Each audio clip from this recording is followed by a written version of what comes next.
hacer su voluntad. De esos, ¿cuántos están aquí hoy? Aleluya. Bendito y alabado sea tu nombre, Señor. Recibe toda honra, gloria y alabanza. Oh, gloria a Dios. Aleluya. Gloria a Dios. Mi alma te alaba, Señor, porque tienes sed de ti, que te necesito, Señor. Sin ti yo no podría hablar, dar la palabra de cambio, de transformación, de nueva vida. Oh, gloria a tu nombre, Señor.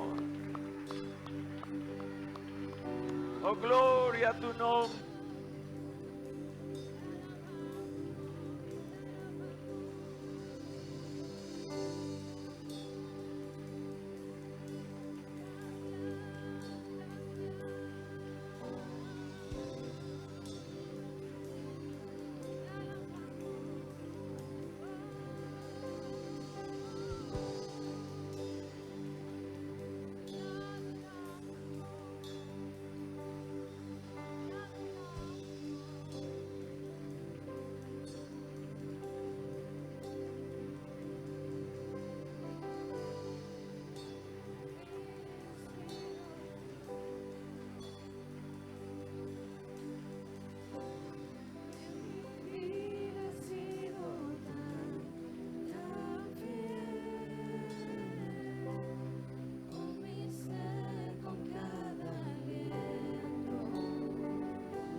Dios.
Gracias, Jesús. Oh, aquí hay un pueblo que te alaba, Señor. Hay gente conmovida por tu presencia. Gente que te ama, Señor. Gente que quiere hacer tu voluntad. Gente que está batallando con circunstancias, pero en medio de ellas te alaba, Señor. Oh, bendito tu nombre, Señor. Bendito seas. Sí, Señor. Sí, Señor. Gloria a tu nombre. Aleluya. Oh, gloria a Dios. Gloria a tu nombre para siempre. Solo tú eres digno de toda honra, gloria y alabanza. Gracias, Jesús. Gloria a Dios. Gracias, Señor. Aleluya. Gracias, Señor. Gracias.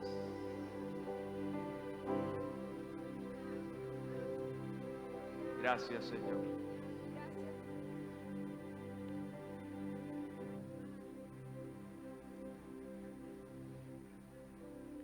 ¿Saben una cosa? Los que ministramos promovemos, animamos. El que predica enseña la palabra de Dios. Pero la decisión final la tomas tú. Yo no decido lo que tú vas a hacer con lo que yo te diga. Esa es tu decisión. Por eso cada uno de nosotros, de manera muy individual, un día daremos cuenta. Yo no voy a dar cuenta por ustedes. Yo voy a dar cuenta por mí, por lo que yo hice en favor de otros. Ahora, lo que yo te dije a ti, tú vas a dar cuenta por eso. ¿Sí se entiende? Así que sí, estamos adorando al Señor, estamos promoviendo la adoración, pero quien debe adorar es tú. La adoración, la alabanza, el reconocimiento de la presencia del Señor, escucha bien, no sube colectivamente. ¿Sí están conmigo hoy? Sube individual y personalmente. Llévate eso en tu corazón. Que Dios te bendiga. Siéntate, por favor. Gracias. El Señor sabe por qué puso esto en mi corazón decirlo.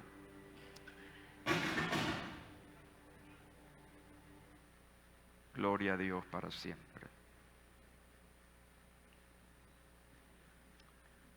Diga después de mí, previo a la restauración. Ayúdenme con el sonido, por favor. Ayúdenme, si son tan amables. Disculpen. Previo a la restauración. De eso vamos a hablar esta mañana. Jeremías capítulo 15, versículo 19. Es una palabra que el Señor puso en mi corazón esta semana.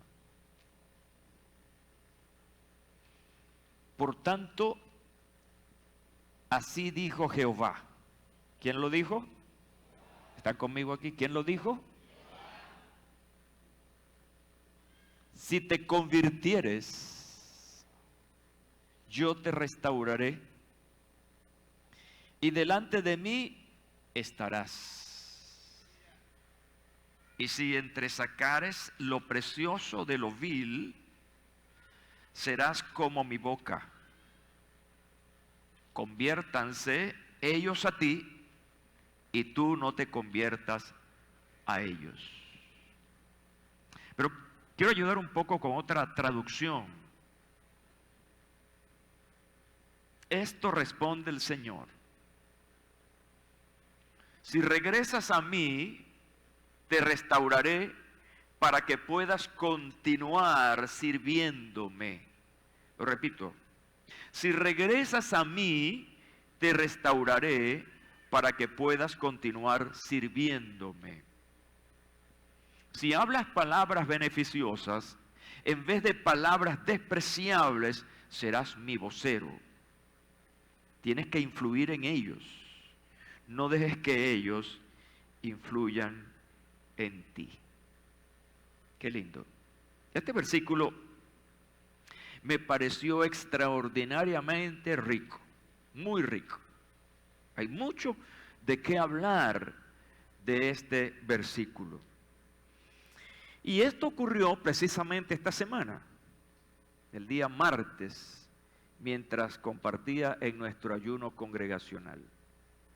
Estuve, por cierto, gracias al Señor por el tiempo en ambas sedes, y pude hablar un poco, sin abundar en muchos detalles, pero esa palabra me marcó y dije, voy a profundizar en esto, voy a seguir hablando de esto, porque es vital para nosotros en un tiempo en el que nos encontramos. Nos encontramos en un tiempo especialísimo delante de la presencia del Señor. Tiempo de ayuno, donde hemos acordado como iglesia apartar un tiempo, consagrar nuestro corazón para el ayuno y la oración, fundamentado en un propósito muy importante: restauración espiritual. Quizás algo no muy popular en nuestros tiempos, pero siempre la oración y el quebrantamiento, el encuentro con Dios ha sido popular en todos los tiempos de la Biblia, la palabra de Dios. Pero como este es un versículo que aparentemente lo leo y aparentemente está aislado, entonces me veo en la necesidad de que veas conmigo el contexto. ¿Quién está hablando ahí según el versículo que leímos? Ayúdeme con el sonido, por favor. Si puede, me le baja volumen, pero tengo aquí algo que no me ayuda. Les dije y les pregunté, ¿quién comienza hablando en ese versículo? Jehová, el Padre Dios. Así que es bien importante preguntarnos por qué, para qué. La importancia de algunas palabras claves que están en ese versículo. Y lo más importante es cómo traer la historia particular de un hombre llamado Jeremías, un profeta de Dios, una historia, contextualizarla, traerla a nuestro presente y cómo nosotros podemos aplicar hoy en el año 2023 esa palabra. ¿Será que es una palabra solo para aquel tiempo? Pero puede ser una palabra que está marcando pautas importantes para generaciones siguientes, que es lo que yo veo siempre en la Biblia, la palabra de Dios. Jeremías, cuando tú lees el primer capítulo de ese libro, te encontrarás con el llamado, la invitación que Dios le hace a este joven profeta.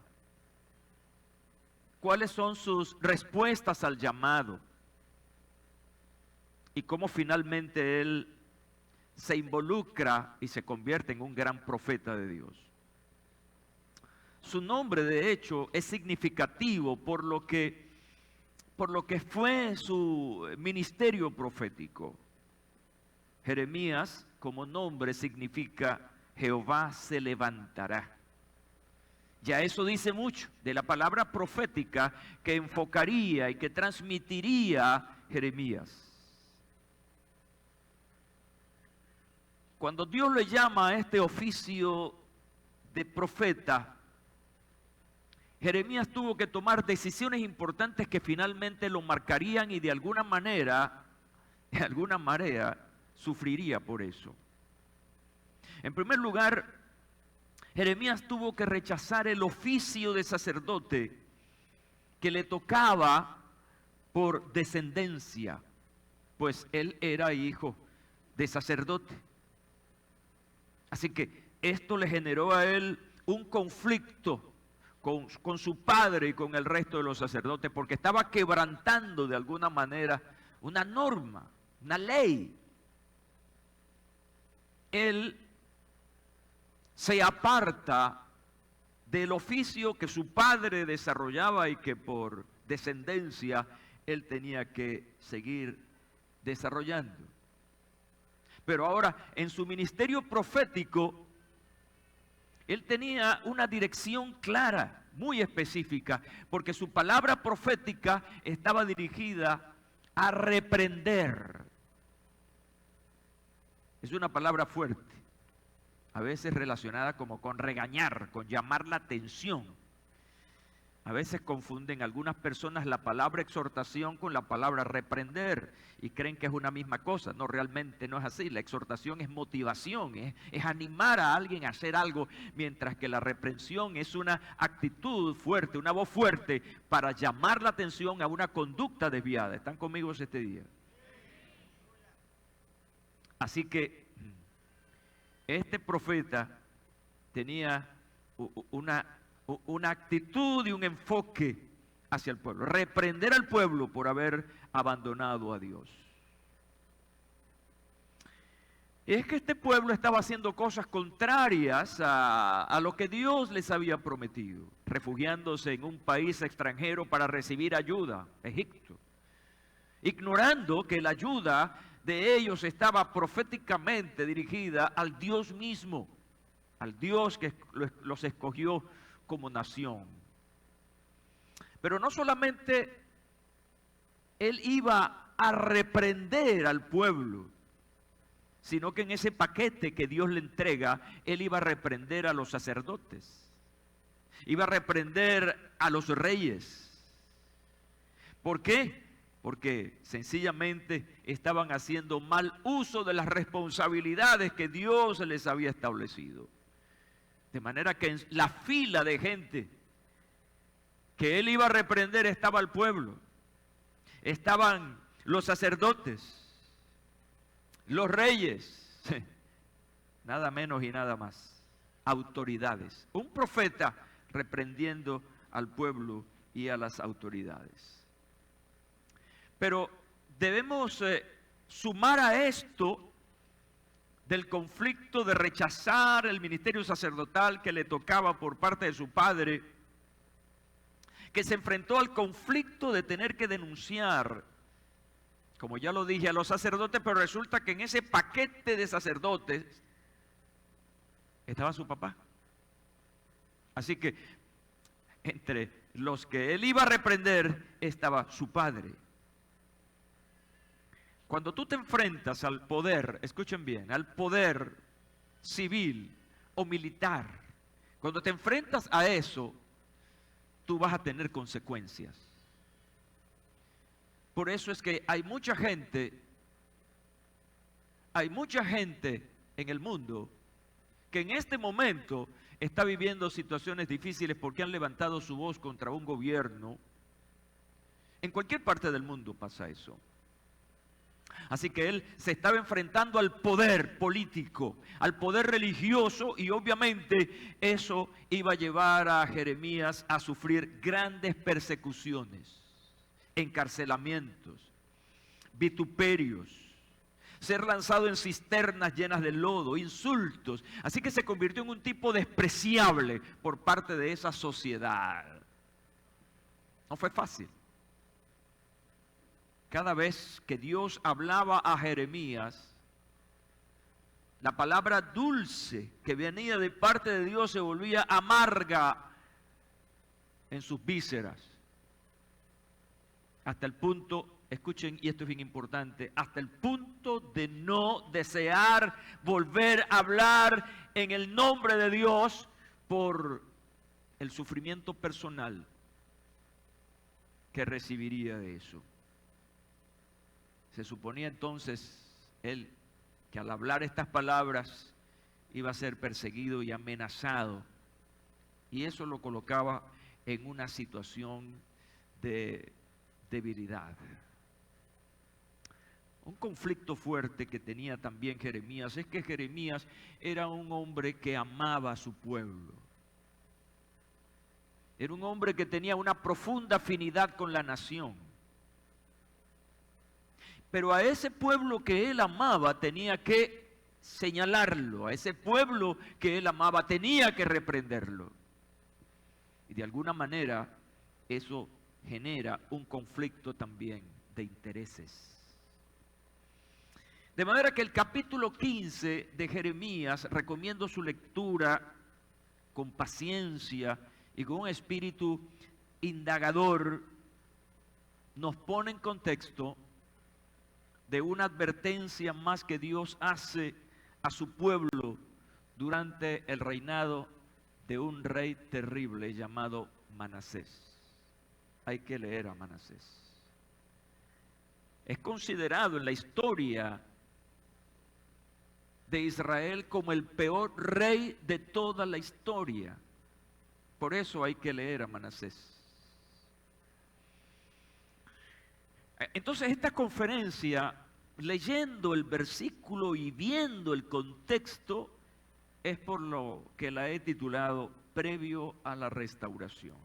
¿Qué viene antes de la restauración? Y quiero enfocarme ahora en la parte emocional de Jeremías. Lo que yo llamo el desaliento ministerial de Jeremías. Porque a una persona hay que verla desde diferentes ángulos. Verla como un individuo, como un ser humano, como una persona. Verla desde el punto de vista de una familia. Y verla también, importante, desde el punto de vista de su oficio, a qué se dedica. Cada una de estas tres importantes características de un ser humano tienen sus demandas. ¿Nuevo Honor Magic 5 Lite? Independientemente de cuál sea tu oficio o tu familia, tú tienes problemas adentro. Se llaman problemas existenciales, donde tú te preguntas a ti mismo sobre el futuro, sobre lo que te gusta, sobre lo que te desagrada, qué voy a hacer, dónde está el sentido de mi vida, pero eso es algo que está en tu mundo interior. Fuera de ese mundo están las relaciones familiares, los problemas que puedas tener con tu familia, pero aparte de eso, tienes problemas, tienes conflicto con aquellas cosas a las que tú te dedicas, tu profesión, tu oficio, tu trabajo, en fin. Y yo estoy viendo aquí entonces muy específicamente el asunto del oficio de este hombre. ¿Cuál era su oficio? Él era un profeta. ¿Quién era su jefe? Dios. Así que haciendo este trabajo, imagínate, de la mano con Dios, ¿cómo es posible que alguien trabajando de la mano con Dios, siendo Dios su jefe, pueda llegar al momento en que se sienta desalentado, sin ánimo, con deseos de renunciar a lo que Dios le ha puesto como asignación? Enfoquémonos entonces en el versículo 10 de este capítulo 15 para ver un poco el estado anímico y emocional de este hombre llamado Jeremías. ¿Qué encontramos allí? A un Jeremías. Este versículo revela que este Jeremías cae en un gran desaliento. ¿Y por qué? ¿Cuál es la razón por la cual este hombre cae en ese desaliento? Parece contraindicado, pero cae en esa situación por causa de su ministerio, por causa de su trabajo con Dios. ¿Y por qué? Porque hay factores externos, independientemente de Dios, que es el factor principal, donde viene la persecución, viene la ofensa. Él no deseaba hablar más, él quería estar callado, perderse de ese mundo, de la profecía y de la reprensión de estos factores de poder y del pueblo. En otras palabras, desistir de su ministerio profético. Escucha el versículo 10. Entonces Jeremías dijo, yo quiero que establezcas, estamos aquí estudiando esta palabra del Señor, quiero que establezcas una diferencia y quiero que me ayuden por favor en esto. ¿Cómo comienza el versículo 19? A ver, ¿cómo comienza el versículo 19? No los escucho.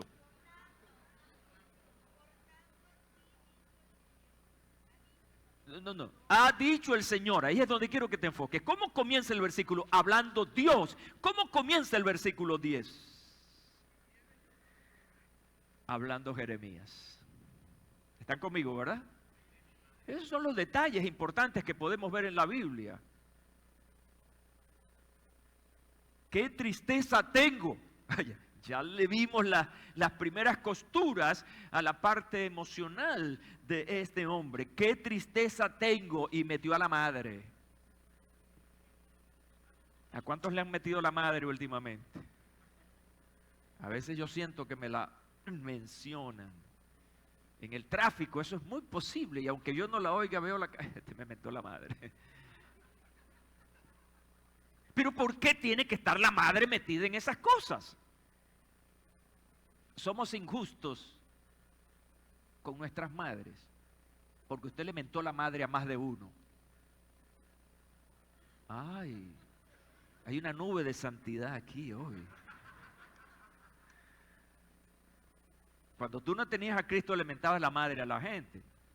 Ay, yo no, pastor. Gloria a Dios, santo Capulino. Mira, yo estoy viendo aquí por qué Jeremías metió a su madre aquí. Qué tristeza tengo, madre mía. Si tú analizas esa expresión, hay una corresponsabilidad. De alguna manera Jeremías hace responsable a su madre. En otras palabras, si no me hubieses parido, yo no estuviera en este lío. Qué tristeza tengo, madre mía, parece que nací solo para sufrir. Este es un versículo muy triste, deprimente. Y ser criticado por toda la gente. Porque donde quiera que voy me detestan. No soy ni acreedor pronto a cobrar una hipoteca, ni deudor moroso. Es decir, era un hombre moralmente bueno. Y sin embargo, todos me maldicen. El versículo 11 dice, tú sabes, ahora directamente al Señor. Primero, mete a la madre y después mete al Señor. Tú sabes, Señor, cómo ante ti he intercedido por ellos. ¿Cómo te he suplicado que libres a estos enemigos míos cuando estaban en apuros? O sea, tú no has respondido. Mira, cuando una persona está triste, cuando una persona está deprimida, es una persona que se queja de todo el mundo. Es una persona que en todos ven que le están haciendo daño. Que todos están contra él. Hay una ausencia de valor personal. Hay una autoestima baja. La depresión es acompañada de una autoestima baja. Y no dudo, porque Jeremías era un ser humano como yo. No dudo que él estaba en esa situación. Y sobre todo leyendo este pasaje y estudiando lo que llamamos nosotros el tono gramatical, que este hombre estaba ciertamente deprimido. La conclusión entonces es que este hombre estaba desalentado por causa de su ministerio, por causa de su trabajo con Dios. Y así, escúchame, algunas veces, decir lo que Dios sabe que necesitas no te va a gustar mucho. Yo creo, perfectamente creo, para mí no hay duda al respecto, que cualquier cosa que yo haya dicho aquí a más de uno le ha caído pesado. Y algunos dirán, el pastor vino bravo hoy. Porque no nos gusta realmente cuando somos reprendidos. Nos gusta cuando somos motivados, animados. Escúchame, la mejor palabra de Dios que tú puedas recibir es la reprensión. El mejor amigo, se dice que los mejores amigos son los que nos confrontan. El amiguito que siempre te pasa la mano, aun cuando estás mal, cuando estás haciendo cosas malas. Ay, ese es mi mejor amigo. Claro, está apoyando tu sinvergüenzura. Pero cuando ese amigo te pone la mano en el hombro con amor y te dice tus verdades, ese es tu amigo. Valóralo y siempre estar con él.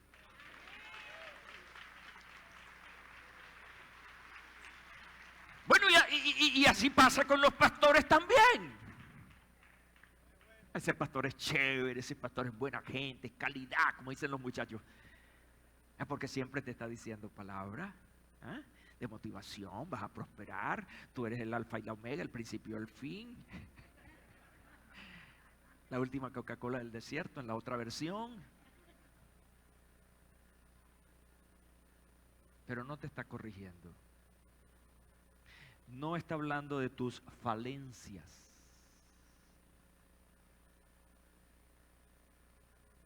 Y ese es el problema que tenía Jeremías. Desde la perspectiva de Dios, escucha bien, desde la perspectiva de Dios, Jeremías era un buen profeta. ¿Por qué? Porque le estaba diciendo a la gente lo que Dios les estaba diciendo.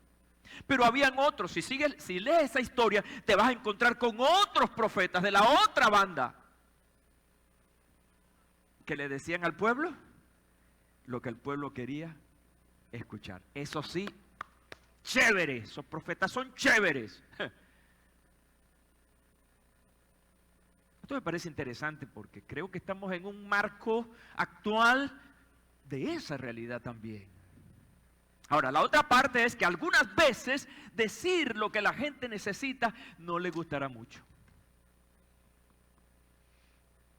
Hay veces que le hablamos a las personas, yo lo he visto en conversaciones personales, en la consejería, etcétera, cuando tienes que decirle a las personas lo que es, y uno ve cómo el ceño se pone sospechoso, una ceja se sube y la otra se baja, vuelve la otra. Porque uno ha aprendido a leer el lenguaje gestual, pero uno es brujo. Adivino tampoco, pero uno ha aprendido.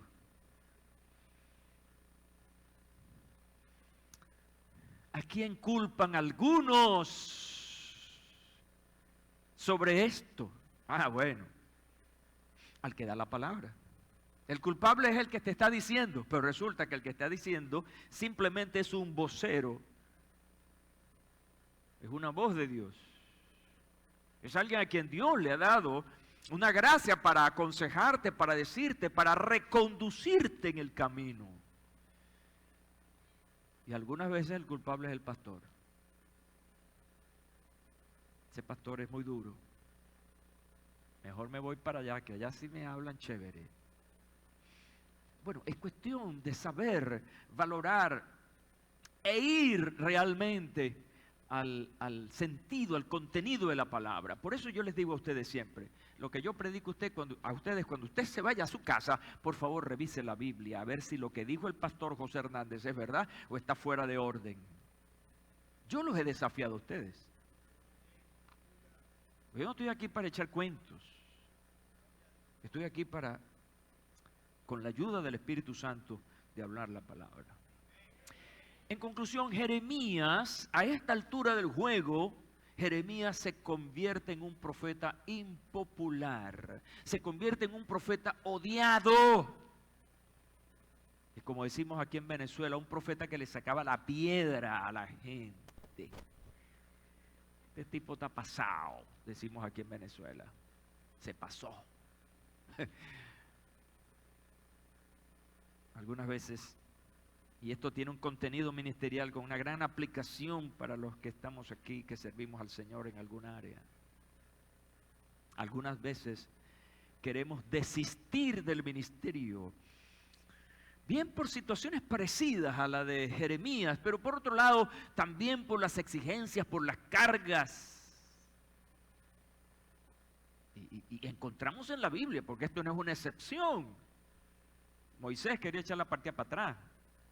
Elías quería también echar la partida para atrás. Muchos otros. Jonás, ese fue tremendo, ese fue al extremo. Dios le dijo, vete por allá y él se fue por aquí. Anda para allá, no, yo voy para donde yo, porque a mí no me gusta, no quiero. Y esa pelea con Dios, y usted sabe quién ganó al final. Porque al final siempre gana Dios. No te resistas. No te resistas porque al final va a ganar el Señor. Bendito su nombre. Qué bueno. Nuestra emocionalidad está allí. Y a veces queremos tirar la toalla. ¿Cuántos de nuestros ministros que están aquí venían hoy con ese pensamiento? Voy a ver cómo me salgo de esta. Pero hay una salida un poco más elegante según ellos. Esa salida elegante es, según un proverbio que hay por ahí, como vaya viniendo, vamos viendo. Tranquilo, no te preocupes. No imites al pastor que se le cayó el cabello. No, tranquilo. Y entonces van ministeriando, pero esto es una palabra que yo voy a imponer hoy, van ministeriando por inercia, por gravedad. Que el mundo se caiga. Pero resulta que aunque no hayas renunciado a lo que te impuso el Señor, ya por parte del Señor ya estás mal. Porque no estás obrando según ese deseo de que las cosas mejoren y que de las personas crezcan espiritualmente. Por eso yo lo decía al principio, nosotros promovemos, yo estoy promoviendo la palabra de Dios, pero finalmente quien va a determinar si esa palabra va a tener vida en tu vida, eres tú. Eres tú. ¿Qué va a pasar ahora? La segunda idea, viendo este pasaje, es la respuesta de Jeremías. ¿Sabes cómo yo he llamado esa respuesta? Es la respuesta a la provocación divina. ¿Sabes que Dios nos provoca? Dios nos lleva a un momento en que, bueno, corres o te encaramas, pero yo te amo y quiero que tú hagas esto. Eso es lo más tierno que yo veo en este pasaje, la provocación divina. ¿Cómo nos provoca el Señor? Así que llegamos en este punto a eso de la provocación divina. Así como ocurrió con Jeremías, el Señor también lo hace conmigo, lo hace contigo. Me encanta, y lo había dicho, que esto es una ternura. Porque cuando el Señor le habla en este versículo 19 a Jeremías, Él no lo acusa. Mira el jueguito aquí. Mira el jueguito aquí. Dios pone a Jeremías para reprender, pero en el versículo 10 Él no lo reprende. ¿Estás conmigo hoy? Dios levantó a Jeremías para reprender al pueblo, a los sacerdotes y a los reyes, pero cuando Él lo confronta, cuando Él lo llama con amor. No lo amenaza, no le establece un juicio. Al contrario, lo que hace es animarlo, porque Dios conocía el corazón de Jeremías. Dios sabía que él estaba desanimado, él estaba frustrado, él se sentía un tipo odiado, que nadie lo amaba. ¿Sabes por qué Dios le habló así en el versículo 19? ¿Sabes por qué? Porque Él le amaba. Porque Dios sabía que la asignatura que le había dado a Jeremías no era sencilla. Dios, que todo lo sabe, sabía las consecuencias terribles que tendría Jeremías por obediencia al llamado del Señor. Y por eso Dios le hablaba de esa manera, porque lo amaba. Y porque a pesar de todo, él había desarrollado ese ministerio para cumplir el propósito. Te lo digo de esta manera. Si Dios te establece a ti una asignatura, un oficio, ese es el propósito de Dios para ti. Sabes que Dios se empeña en el propósito y en aquellos a quienes les entrega el propósito. A ver, Dios se empeña en el que el propósito se ha cumplido y cuida a aquellos a quienes les asignó el propósito para que eso finalmente se concrete. Así que Dios está cuidando su propósito, pero también está cuidando a aquel que va a desarrollar el propósito. ¿Sí se entendió eso? ¿Estás cuidándote? ¿Sientes que Dios te está cuidando para que ese propósito realmente se concrete? Yo he examinado mi vida cada día. Cada día bendito sea su nombre y eso me quebranta. Cuando yo me levanto a orar, lo primero que viene a mi mente en la mañana mientras camino es revisar mi vida, mis años, lo que ha pasado. Y le digo, Señor, gracias por cuidarme, por guardarme, por protegerme. Imagino cosas, situaciones, circunstancias que he vivido y he visto la mano de Dios allí guardándome. Porque José, quiero que cumplas mi propósito. ¿Y qué trae eso a mi corazón? Siento el profundo amor y cuidado del Señor. Jehová es mi pastor y nada me faltará. Estoy sintiendo que Dios quiere que ese propósito se cumpla. Piensa en eso. El versículo 19, por tanto. Y aquí hay una transición, gramaticalmente hablando hay una transición, por tanto, es decir, lo que se viene diciendo, así dijo Jehová. Escúchame, esto es motivación, altamente. Si te convirtieres, yo te restauraré y delante de mí estarás. ¿Acaso eso no es bello? Estar delante del Señor. Y si entresacares lo precioso de lo vil. Esta expresión es bella. Esto es una metáfora, ¿saben? Si entresacares lo precioso de lo vil. Y eso es un contraste, lo precioso y lo vil, lo malo.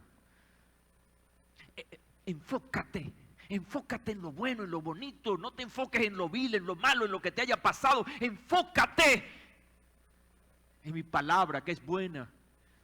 Enfócate en mi voluntad, como dice el apóstol Pablo, que es buena, agradable y perfecta. ¿Por qué nos enfocamos en aquellas cosas despreciables, malas, cosas que nos han herido, que nos han mantenido en el anonimato? Hoy Dios quiere levantarte, pero tienes que entender que tienes que enfocarte en los principios, en los valores que Dios ha establecido para ti, en la palabra y que son para ti.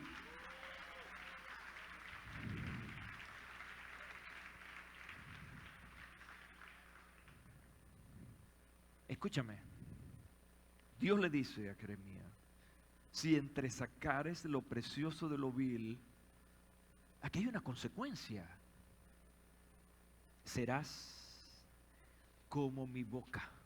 Hay un símil aquí, una comparación, serás como mi boca.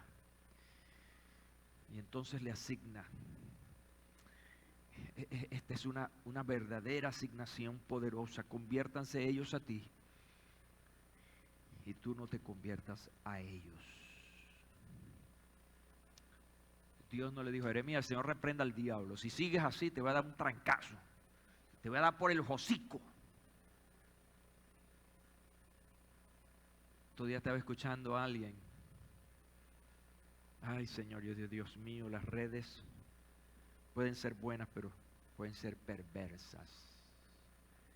Y escuchaba un predicador, bendito el nombre del Señor, que no mandó al infierno a la mamá porque como que no se acordó de ella en ese momento. Pero un mensaje tan destructivo, mandando a los pecadores al infierno, allí se van a quemar, se van a hacer chicharrón, una cosa increíble. Yo digo, Dios mío, que desaparezca esto de las redes, que no lo oiga la gente, porque la imagen que ese hombre transmitía acerca de Dios era un ogro. No, el amor de Dios abunda. Dios no quiere que nadie se pierda. El infierno no fue hecho para ti, el infierno no fue hecho para la humanidad, el infierno fue hecho para el diablo y sus ángeles. Obviamente va a haber un juicio y tal y qué sé yo, pero son para aquellos que rechazan a Cristo. Pero ¿sabes qué es la voluntad de Dios? Me encanta esta percepción acerca de la doctrina de la predestinación. Escucha bien, en Cristo,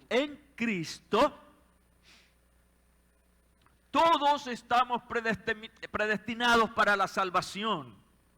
En Cristo, si aceptas a Cristo, eres salvo.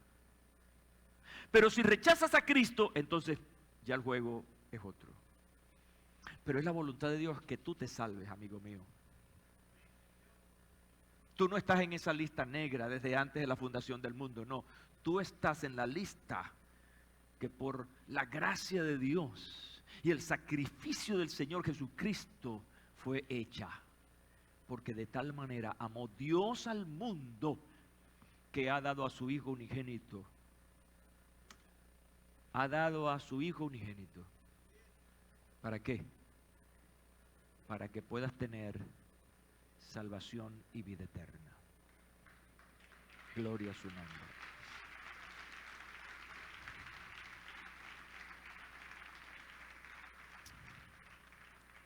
Cuando estudies la Biblia, y siempre me gusta dar estos tips de investigación y de estudio de la Biblia, cuando tú estudies la palabra de Dios, enfócate en las palabras importantes, resaltantes, las palabras que realmente le dan un sentido poderoso al texto.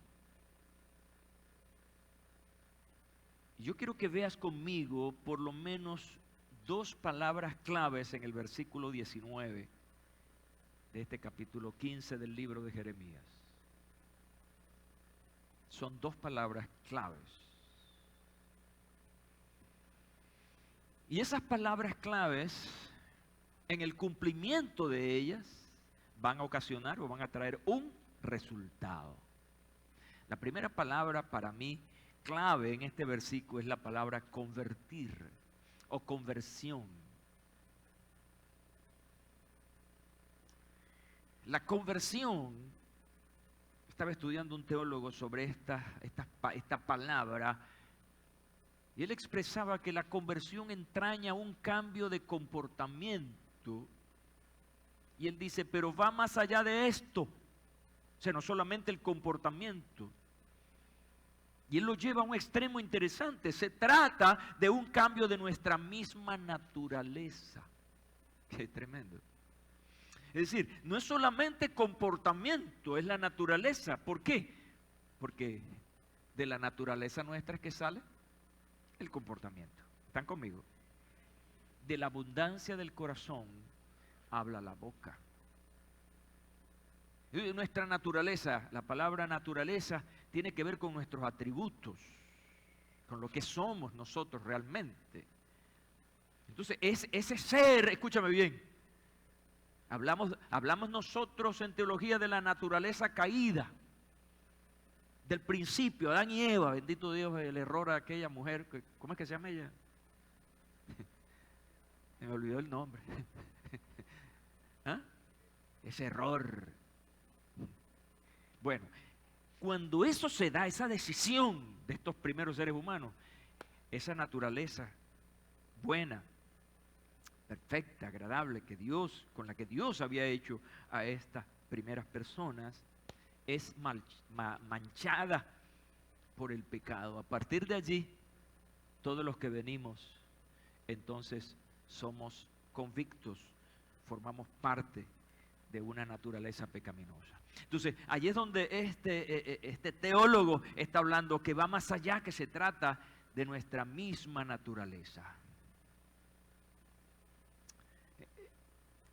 Conversión es un cambio tan significativo que el Señor y sus profetas se refieren a él como un nuevo nacimiento, un cambio de corazón. Eso es conversión. Es hacer algo de la nada y que es una operación eminentemente divina. Escúchame bien, es una operación eminentemente divina. En su estado de angustia, escúchame bien, Jeremías acusa al Señor de no haber cumplido sus promesas, de fortalecerlo en su resistencia contra sus enemigos. Esto lo extraje de un comentarista de apellido Feinberger. En su estado angustiado, Jeremías acusa al Señor de no haber cumplido sus promesas, de fortalecerlo en su resistencia contra sus enemigos. Pero Feinberger no dice que primero acusó a la mamá. Primero metió a la madre. Porque cuando estamos en esa situación decimos cosas a veces duras. Trapp, otro teólogo, dice: este fue un ataque de inseguridad y descontento, ya que los mejores tienen sus arrebatos y las mejores lámparas han necesitado de aceite. O sea, lo que estamos hablando aquí es que en medio de esa situación, él profirió todas estas cosas y Dios le dijo: tienes que convertirte. En otras palabras, tienes que cambiar ese vocabulario. Si lo cambias, bueno, viene lo demás que lo vamos a hablar dentro de poco. Convertirse sencillamente en el plano espiritual es volverse a Dios. Esta es la dirección hacia Dios, pero por alguna circunstancia cambiamos el rumbo, ahora vamos a espaldas de Dios y entonces allí es cuando necesitamos conversión. La conversión se da entonces cuando damos un giro de 360 grados y comenzamos a volvernos al Señor.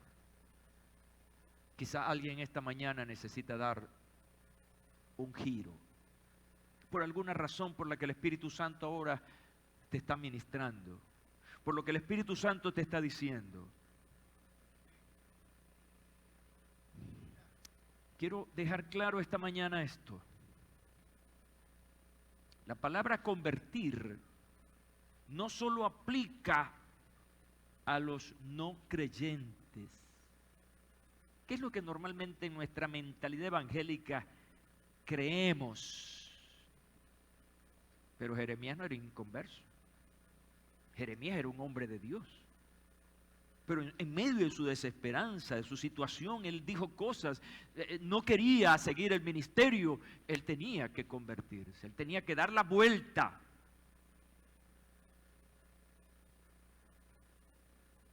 Yo no sé si me voy a tomar un poquito más de tiempo, pero quiero dejarles completo esto. Un estudioso de la Biblia, de apellido Conger, en un estudio teológico y psicológico de la conversión, plantea que la conversión puede ser de carácter moral o espiritual.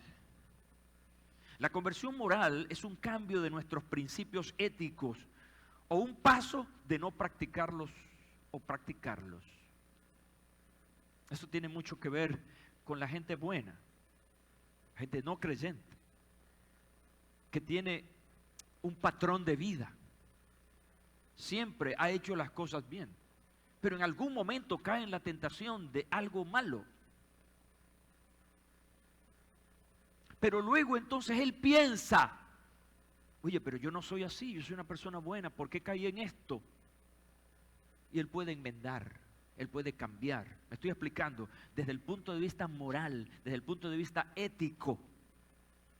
Así que es algo que tiene que ver más bien con la mentalidad y con los principios de las personas que en algún momento, por alguna razón, son debilitados. Circunstancias de la vida, propiamente dicho.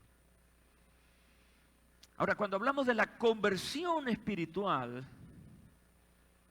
esta está determinado por un Dios personal, escuchen bien, y que en el principio de la conversión sea la realización de la verdadera relación que ese Dios quiere que establezcamos con Él. Aquí ya no es nuestra mente, aquí ya no son nuestros principios morales, ya aquí es Dios quien está tratando directamente con nuestra alma, está revelándose a nosotros, así como se le reveló a un hombre llamado Saulo de Tarso. ¿Estaba haciendo Saulo de Tarso las cosas bien? Pero para él sí. ¿Están conmigo?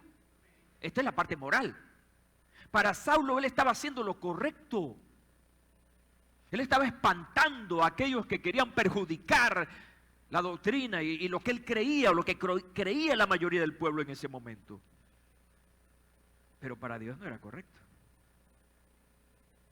Así que de esa idea moral para él buena, es confrontado por una conversión, pero no moral, no ética desde el punto de vista humano, es la conversión del espíritu, en este caso directamente por un Jesucristo que lo confronta.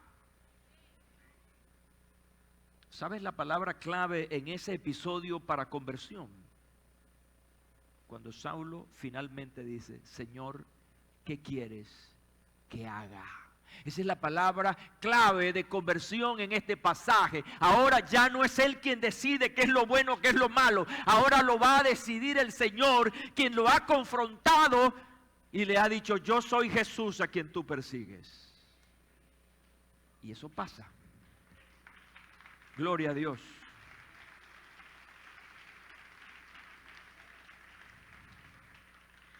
Quiero ponerles un ejemplo muy rápidamente. Un ejemplo claro está en el diálogo de Jesús con una mujer samaritana. Y que allí estaban hablando acerca de la adoración a Dios. Los samaritanos se enfocaban en el lugar y no en la adoración. Mira bien esto. Se enfocaban más en el lugar de la adoración, donde debía adorarse, que en la adoración en sí. Nuestros padres adoraron en este monte y vosotros decís que en Jerusalén es el lugar donde se debe adorar. Jesús le dijo, mujer, créeme que la hora viene cuando ni en este monte ni en Jerusalén adoraréis al Padre. Vosotros adoráis lo que no sabéis. Nosotros adoramos lo que sabemos porque la salvación viene de los judíos. Y aquí viene el punto importante de un empuje hacia la conversión. Mas ahora viene y ahora es cuando los verdaderos adoradores adorarán al Padre ¿en qué? En espíritu y en verdad, porque tales adoradores el Padre busca que le adoren. Otro ejemplo que simplemente lo voy a mencionar por razones de tiempo, está relacionado precisamente con el ayuno. Con el ayuno en el Antiguo Testamento, donde los judíos practicaban el ayuno y lo defendían como una práctica dada por Dios. Pero no estaban practicando el perdón, la generosidad y otras conductas que dejaban un desapego a las cosas de Dios. Ahora Dios les está diciendo ahora, a través del profeta Isaías, que ese ayuno que ellos están haciendo no tiene validez. Ese ayuno no sirve.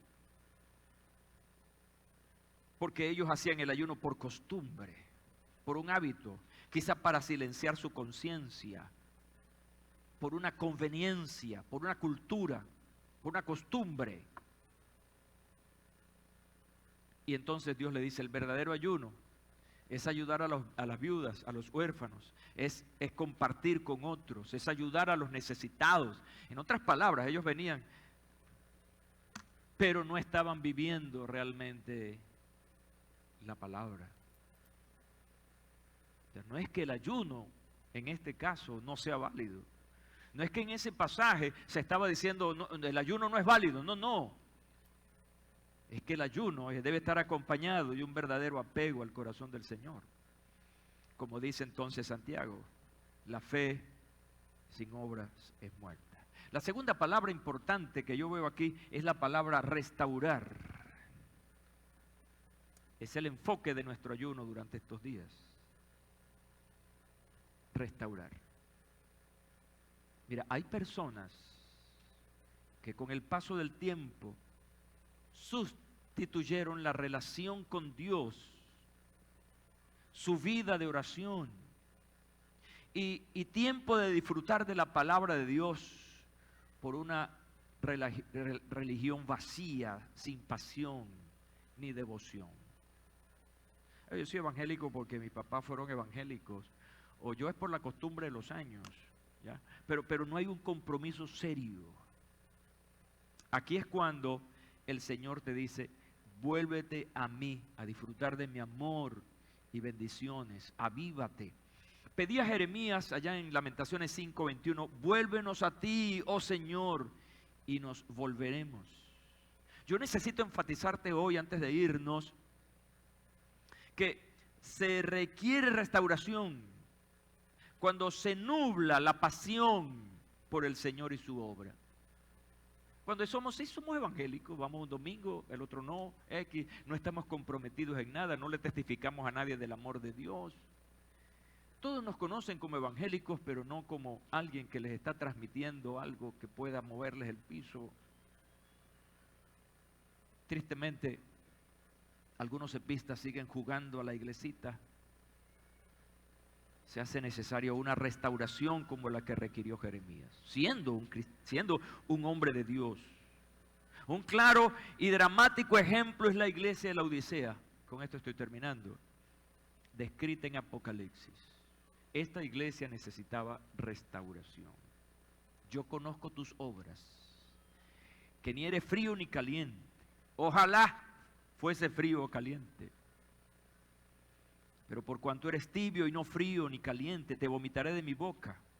Porque tú dices, no yo, tú dices, yo soy rico y me he enriquecido y de ninguna cosa tengo necesidad, y no sabes que tú eres un desventurado, miserable, pobre, ciego y desnudo. ¿Qué dice entonces? ¿Cuál es la confrontación de Dios aquí? Por tanto, yo te aconsejo que de mí compres oro refinado en fuego, para que seas rico, y vestiduras blancas para vestirte, y que no se descubra la vergüenza de tu desnudez, y unge tus ojos con colirio para que veas. Es una clara palabra acerca de la necesidad de restauración. Antes de la restauración, ¿qué viene? La conversión. Si no nos hemos convertido, si no hemos corregido cosas, no vamos a ser restaurados. Y eso es lo que está planteando la palabra de Dios en este día. Ahora, una vez que somos restaurados, ¿qué pasa?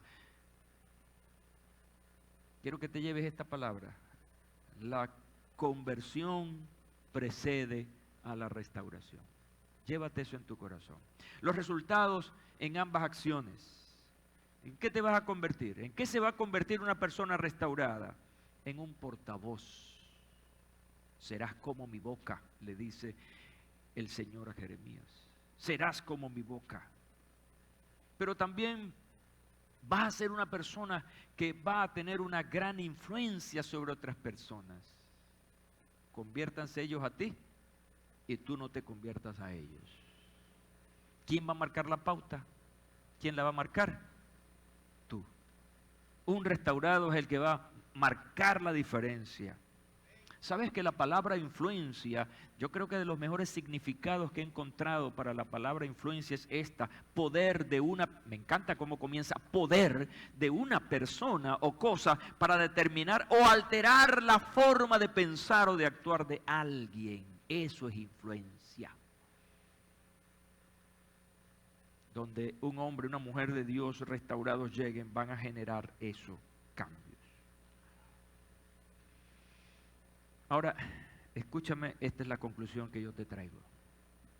Número 1, te enfrentarás a muchas demandas que pudieran agotarte o frustrarte. Número 2, es probable que llegues a protestar por tus falencias o por tus debilidades.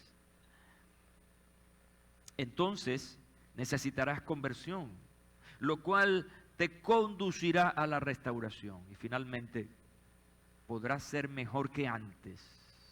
Serás mejor comunicador de Dios y serás una persona de influencia para convertir a otros. ¿Cuántos creen eso? Pónganse de pie, por favor. Gloria al Señor. Y renueva nuestros días como al principio. Gloria al Señor. Qué bueno.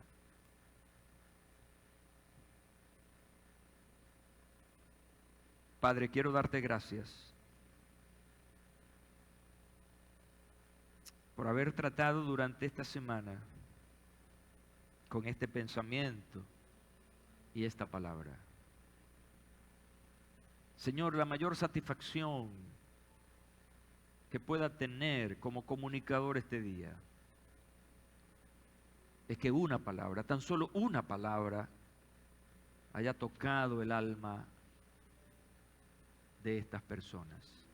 A cada quien según su necesidad, a cada quien según tu lenguaje, Oh Padre, en el nombre de Jesús, oro por conversión. Que esa conversión genere restauración y nos convierta en hombres y mujeres comprometidos con el propósito, con el ministerio profético. Ayuda a las personas que han venido por primera vez. Ayuda, Señor, que por el Espíritu Santo que haya una comprensión clara de tu palabra en ellos. Hoy nos humillamos y entendemos que tu palabra es viva y eficaz, más cortante que espada de dos filos, que penetra hasta los tuétanos para traer eso, conversión, restauración. Amén y amén. Gloria a Dios para siempre. Conversión, devolverse del mal camino. Alguien esta mañana necesita tomar una decisión importante. No porque yo lo diga, tú lo sabes, que necesitas tomar una decisión.